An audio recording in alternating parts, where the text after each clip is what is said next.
This is Andi Purewal for Boxing News. I'm joined by Unified World Champion Jessica McCaskill here in Cardiff. Jessica, how are you? How's the travel over from the US?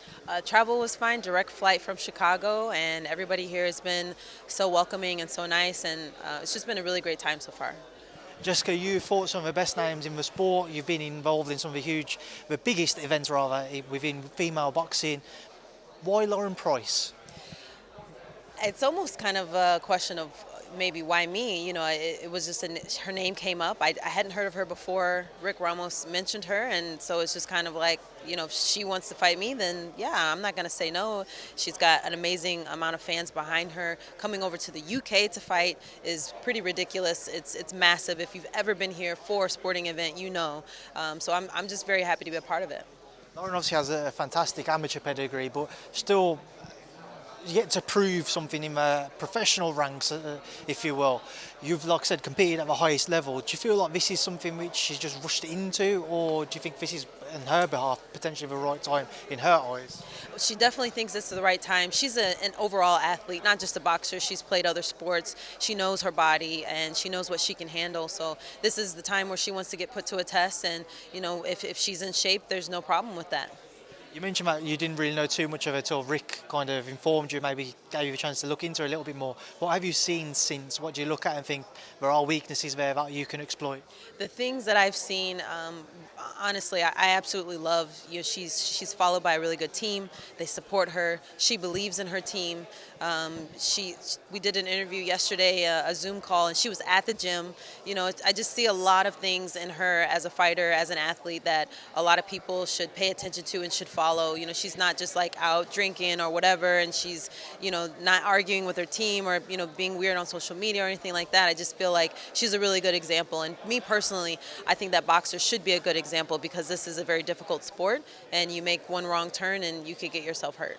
When you envisage this fight in your head, Jessica, how do you see it playing out? I see adjustments happening, and so it just kind of depends on what we decide to start with first, and possible adjustments, throughout the whole fight. And it's just going to be a lot of communication between me and Rick. It was obviously mentioned on the stage that people maybe associate yourself as a bit of a brawler when you step between the ropes.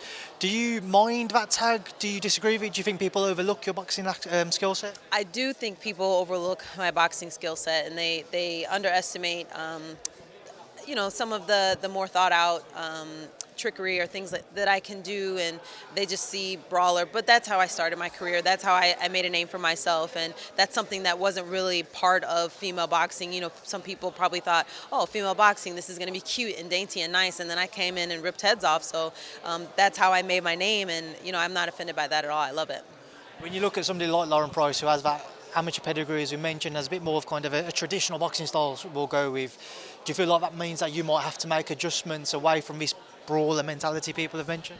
I think that there's going to be a big mixture of different styles all at once. I have to work my way in. She's going to box and move. She might even hold. I'm going to have to work my way in, make some damage, work my way out. It's just going to be kind of a chess game all night, I think.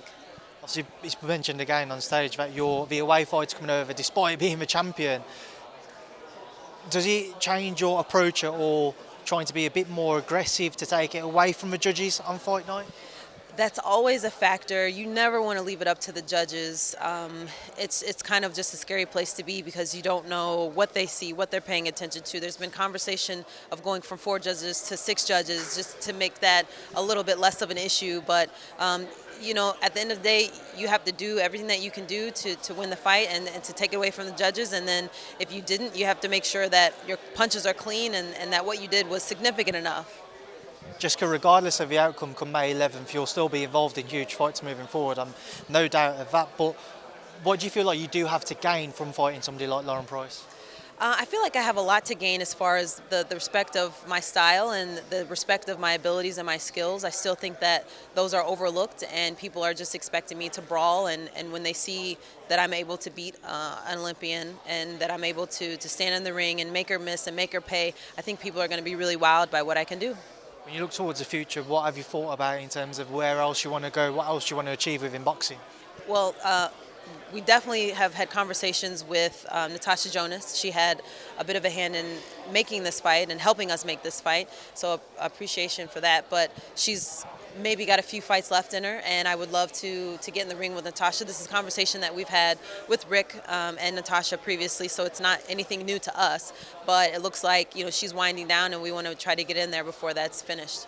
That was going to be my next question. With Natasha Jonas, obviously she holds one of the other world titles in the division. It seems to be kind of a sensible, the right decision to kind of make, that whoever wins on May 11th looks towards that bout. Yeah, I think that she's just looking for big names. She's looking for the opportunities. Lauren has an amazing fan base, so she's always going to be somebody that's looked to fight. And as far as me, I have belts, and Natasha has belts, and it just makes sense to put those together. Obviously, the other fight which I'm going to put to you is the Sandy Ryan rematch. On the back of that fight in Florida last year, many people thought that maybe she had done enough on the night to have her hand raised. Is there any plans to try and revisit that, or is that at the back of the queue now? Rick has had conversation with Sandy, and I believe that that's always something that's out there. We both have expressed the interest there, but I think she has some other things lined up, and you just kind of have to wait for the opportunity. But also, I might do some more things with Boxer in the future, and that might not be one of them. That's something I was going to ask about. You mentioned working with Boxer in the future, previously with Matchroom and Eddie Hearn. Where do you sit promotionally? Are you free? You still got a good relationship with Eddie and Matchroom? I am completely independent, and it's just me and Rick, and Boxer's done an amazing job putting this fight together. They're a great team to work with, and I hope to work with them more in the future. Jessica, thank you. Thank you.